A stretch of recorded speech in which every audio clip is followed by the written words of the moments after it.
ये कहानी धोखेबाज दोस्त की है जो अपने ही दोस्त के बीवी से प्यार करने लगता है। आप लोगों से अनुरोध है कि वीडियो को लाइक करें, शेयर करें और सब्सक्राइब करें। धन्यवाद। तो चलिए सुनते हैं। ये कहानी एक छोटे शहर की कहानी है जहाँ के दो लोगों के दोस्ती की पुरानी कहानी है। विक्रम और अमित, ये दोनों हमेशा साथ में थे, जैसे दो साथी काम का जोड़ होते हैं।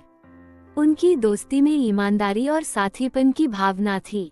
एक दिन विक्रम की जिंदगी में एक अनुभूत बदलाव आया। उसकी नजरें अपने दोस्त अमित की पत्नी अनुषा पर गई। अनुषा एक सुंदर और साहसिक महिला थी जिसकी मुस्कान और आंखों में खोई हुई एक अलग ही कहानी थी।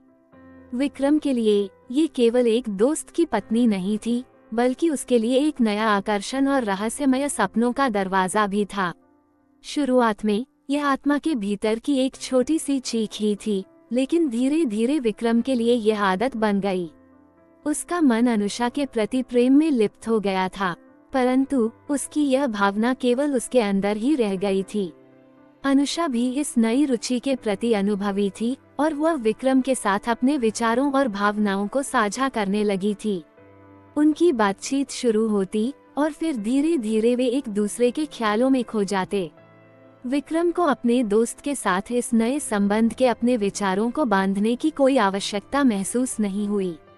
लेकिन जैसे ही अमित की आंखों में ये सच्चाई दिखाई दी, उसकी दोस्ती की दुनिया में तूफान आ गया। अमित को पहले से ही संदेह था, लेकिन जब उसने अपनी पत्नी और दोस्त को साथ में देखा तो उसके दिल के धड़कनें रुक गई। उसके लिए यह अचानक आ रही सच्चाई एक बड़ी चोट थी जिसने उसकी दोस्ती को दाग लगा दिया।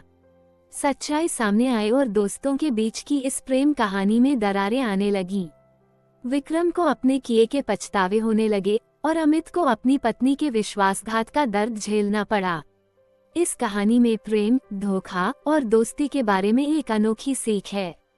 क्या विक्रम और अमित की दोस्ती इस अफेयर के बाद भी टिक पाएगी, या इस सच्चाई ने उनकी दोस्ती को हमेशा के लिए तोड़ दिया? कमेंट करके बताएं आपको कैसी लगी ये